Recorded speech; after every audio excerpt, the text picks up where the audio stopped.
makina ng ano, tubig. Ang ilog, oh. Pero mahina pa yung ulan yan.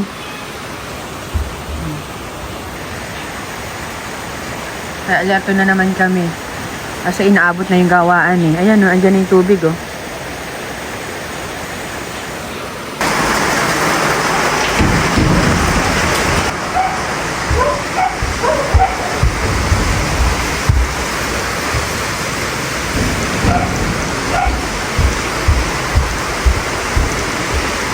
Na natin. Tabi lang kasi kami ng ilog. Ayan. Maabuti na yun dun, oh.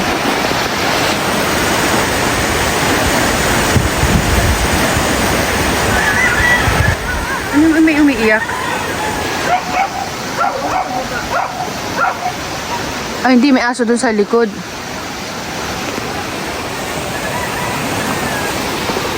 So, baba muna tayo. Kasi ayun, mga kapitbahay namin, no?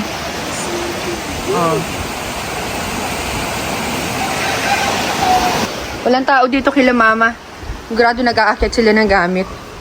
Baba muna kami. Dito na tayo ba? Magdahan-dahan, ha? Kaya niready na rin yung elevator habang may kuryente pa. Para may akyat yung mga makina. Importante kasi makina may akyat, eh.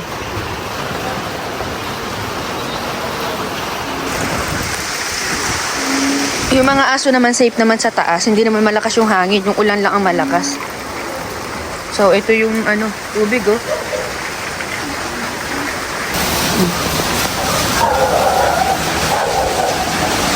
So, yung mga makina na yan. Yan ang mga importante. Hindi pwedeng mabasa. Buti na nga lang, chillers. Nasaan dito na kami sa Manila. Ayan. Ikaw, Ronald, ingatan mo magkasugat ka, ha? Ha? Kaya nga, yung sasakyan hindi na mailalabas yan. Ito hindi kaya pa yung mami. Diyan ba si Junjun? Putang ina. Wala pa si Junjun. Wala yung mga driver. Hindi na makakatabi dito ang ano. Tinatawagan ko si Joanne kasi kita ko sa taas. Sabi ko, umalis na kayo. Ando na, okay. Kanina pa, araw-araw kanina pa. Wala pati pala si Junjun. Mga sasakyan dito lahat. Oo nga eh. Wala nga tulog pa sila. Wala. Ha? Ayaw mo magsasakyan ninyo, hindi nyo dadalhin sa taas? Papunta na si Denden. Hindi ko alam kung makakaikot pa. Ay, hindi na makakaikot. Hindi, baka bumababa naman mamaya. Walang lalaki dyan, kaya pinuntahan ni Albert. Yung mga tao namin dito sa kabilang bahay. Mga nagko-comment sa akin nung una, sabi nila, ano daw, bakit ko daw aalisin yung mga, ibalik yung mga aso sa baba. Ito ang isa sa mga dahilan, mga dogs ko. Ayan, binabaha po talaga kasi kami talaga dito. Kaya nga pinaastasan namin yung bahay. Han! Hoy! Huwag ka magpapasugat kayong dalawa, ha? Papunta na sila, kaya hindi na sila dyan makakadaan. Ano kayo? Kalmahan mo lang kasi hindi makakatulong yung tarantakang maigi.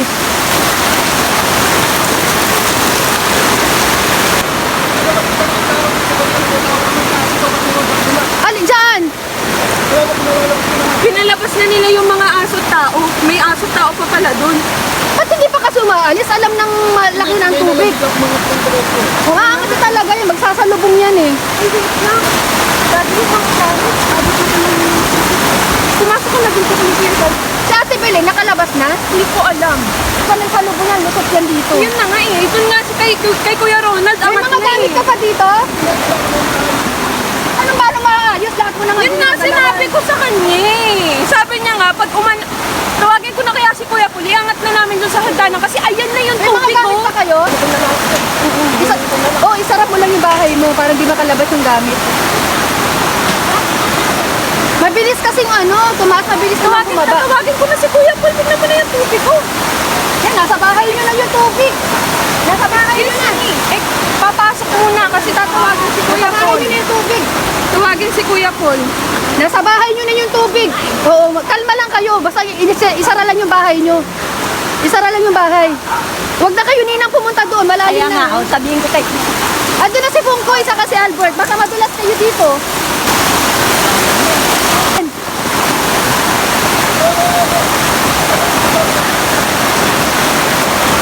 Tulungan na lang talaga.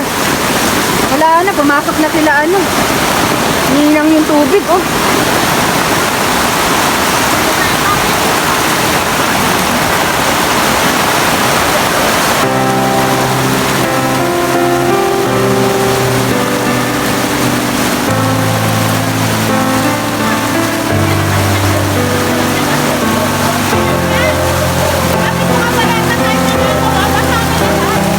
Oo, importante pa rin tao.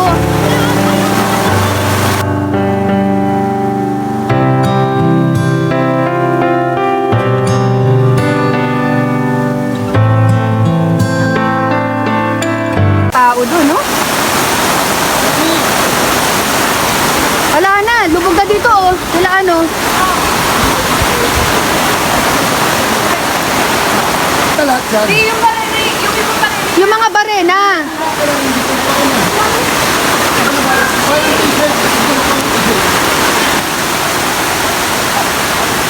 Maghinto lang yan ng kaunti. Malaking bagay yan.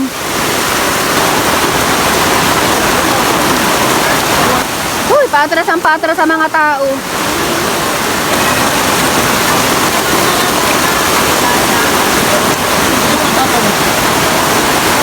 Ni, sa totoo lang kasi mahina lang yung bagyo eh.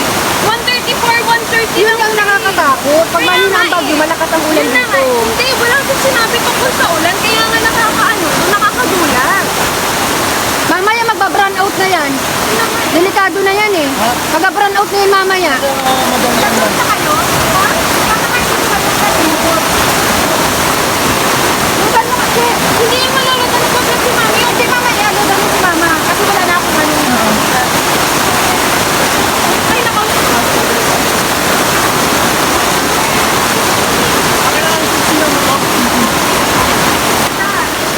Ito, pagit na lahat ng tao.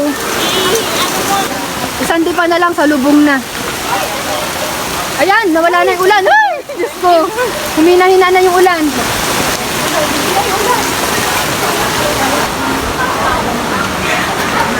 Ano, humina man yung ulan? Pero iakit pa rin kasi baka mamaya, Hindi, naka-ready lang. Naka-ready lang. Namin dyan, para iakyat na lang sa mga. baka mamaya lumakas bigla yung hangin. Laki na dito, oh.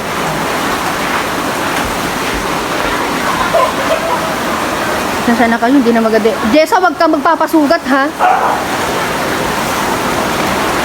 O, ikaw, dyan ka lang. Mga manok. Ito yung mga ibang mga tao. Umiretso. Ano sana yung speaker mo? Yan ang mahirap iakyat ng ano. Yan, oh, yung... Madali na iakyat na nila. Ay, sawa na Diyos, umano, humina po yung ulan. Humina yung ulan. Sumalubong na ba? Minsan kasi pag hina ng ulan, saka sila nagkakarit yung ano eh. Malubong na po. Pagka ano? Ah, naiakit yun na sila, Jenalyn? Kamusta sila dito? Mayroon pa naman magtiwala ng ganyan na, di ba dati noon na wala ng ulan, saka naman nag-agos yung tubig? Dapat yung rubber boat ko eh.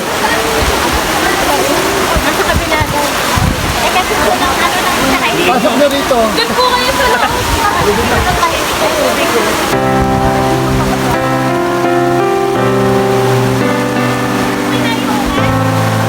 Lalakas na naman.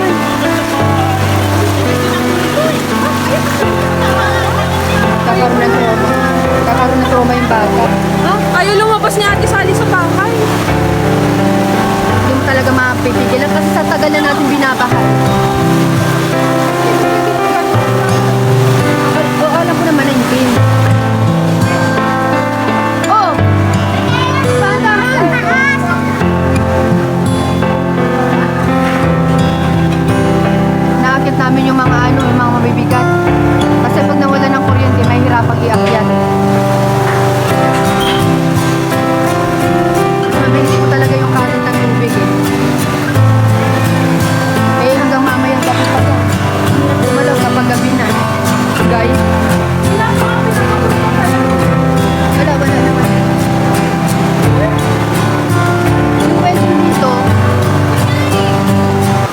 tubig, oh, sa lubong na dun.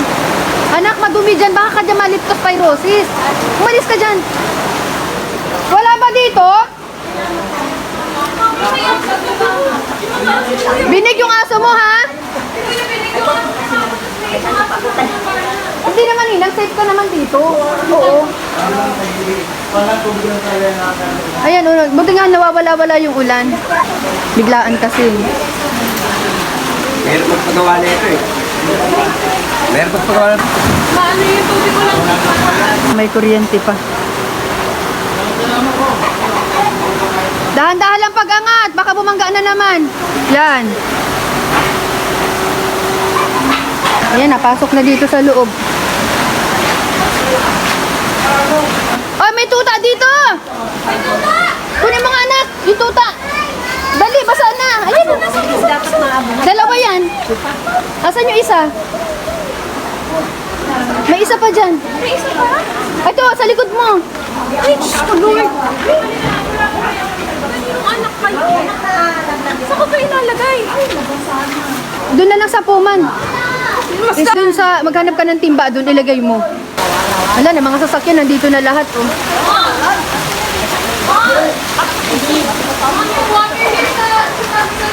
Ay, yung Timay. Bakit tutulog sa taas? Timay. Pumasok na dito sa loob ng bahay.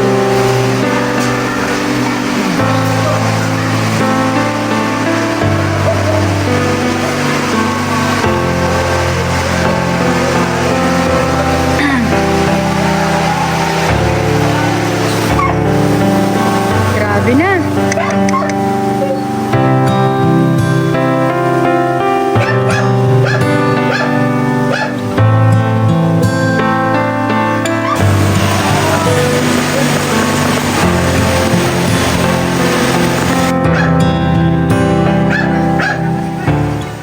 Ayun, may nakuha pa silang mga alak. Ayun, oh. Minsan talaga, tatawanan mo na lang. Kasi mag-hysterical ka eh. Wala ka namang magagawa eh. Kailangan ka talaga ng lakas ng loob.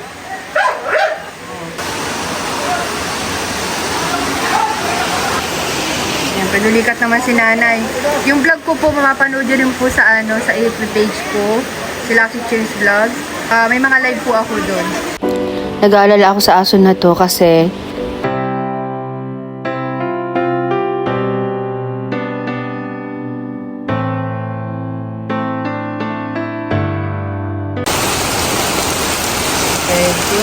si ano muna nauna, si Nature.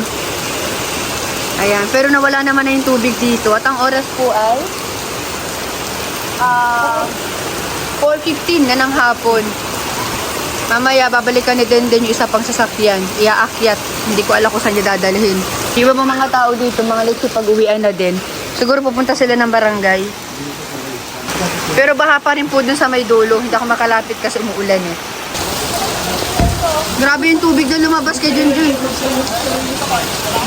Ginawa ko sa sasakyan niya kanina eh. Kasi wala yung may-ari. Ayan, dumating niya. Ay, dumating na ba ito? Andiyan na si Junjun. Ang daming tubig. Ano na binuga? Naman ito po sa kala kahit pa yan. Bugaw mo. Balik yun. Bugaw mo. Naganda lang yung tubig.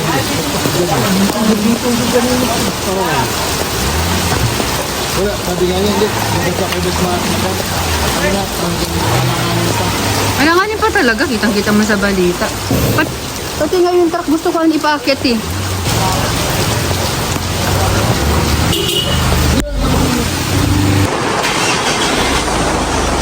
Ay, may tubig din, oh.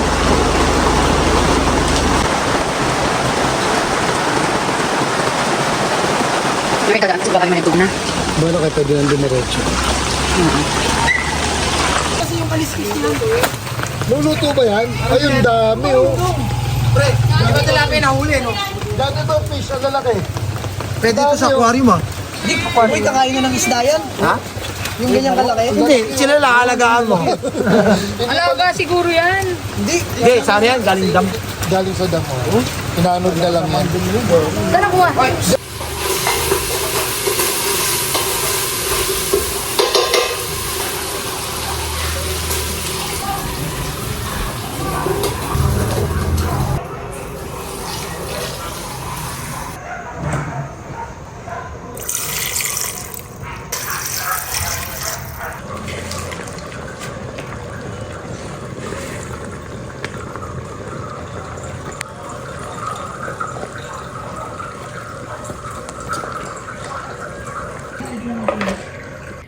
Okay, good evening. July 25, 2024 na ngayon. At gabi na po, hindi na ako masyado nakapag-vlog kahapon dahil po brown out. Nagkaroon ng kuryente, alas 2 na madaling araw. Oo, kanina hindi rin ako nakapag-vlog kasi naglinis-linis, nagluto ako. So, ang hirap pong pagsabayin kasi ng vlog at talagang sobrang dami nung ginagawa. Nag-vlog din po ako sa FB page ko, si Lakshin Cheers Vlog, sa mga dogs. Lalo't isang camera lang po yung ginagamit ko, iPhone lang. Maging mga alaga naming aso't pusa, wala naman nasaktan. Hindi pa rin kami naging kampante kasi maraming pa raw pong bagyong parating. Po ay lahat tayo maging alerto pa rin po, huwag tayo magkampante. At bukas, gagawa po ako ulit ng vlog pero sa FB page ko po ninyo mapapanood. Si Lakshin Cheers Vlogs po. Dapat kanina sama na ako kumuha ng clip kaya nga lang puyat. So, hindi na ako agad nakabangon. Kung lahat ng kalye namin dito, puro mga basang gamit. So, abangan nyo na lang po yan sa aking FB page. So, thank you Lord dahil safe po yung mga pangkabuhayan namin. Mga makina, yan lang naman yung kinakatakutan namin. Mga tela, lahat po ng gamit sa business, safe naman. Laking tulong po nung elevator namin. Sobrang relate po ako sa mga kapitbahay ko or iba pa mga tao dito sa sitio namin na, hay, naku, ang sakit sa dibdib. Yung pinupundar mo, iisahan lang, oras lang, mawawala na. Sana po, so kung nanonood ka sa vlog ko, maging inspiration po ninyo ako na kung kayo po ay kumikita, huwag kayong post ng puro kayo pa-cute sa FB. Puro kayo mga pa-sexy, puro kayo mga pasarap. Alam nyo yun, wala namang problema po na gawin nyo yun. Deserve nyo din naman yan. Kumbaga, masama din naman yung puro tayo hanap buhay, pero masama din yung puro sarap. May mga vlog po ako kung bakit po nakapagpatayo kami ng bahay na ganito. Grabe pong pagtitiis talaga ang ginawa namin. Maging mga okasyon na yan. Nagbe-birthday po kami ng walang handa kahit may panghanda po kami. Kasi inuna namin talaga magpatayo ng bahay dahil nga sa sitwasyon namin na ganito, na binabaha po kami. And take note, huwag nyo pong isipin na, ay, hindi naman kami binabaha sa lugar namin eh. Hindi po, wala na pong ganun ngayon. Baka hindi ngayon, baka bukas, baka sa mga susunod na araw o panahon po, ay kayo na po ang sunod. Kaya iba pa rin po talaga yung may pundar ka ng bahay. Sabihin naman ng iba, lalo kapag nilindol ka, ganyan-ganyan, wala din yung bahay mo. So, linyahan na lang po yan ng mga taong ayaw magpundar. Kasi ang pagpundar hindi naman madali yan eh. 'Di ba? Talagang skill din yan. Kumbaga, ano yan eh, kailangan mo magtiis. Ngayon kung hindi ka magtitiis, yan talaga magiging linyahan mo. Lagi mo na lang sasabihin na, ay pagka nakalamidad ka, mawawala din yan. Kung lindol, paano kung binaha ka lang? 'Di ba?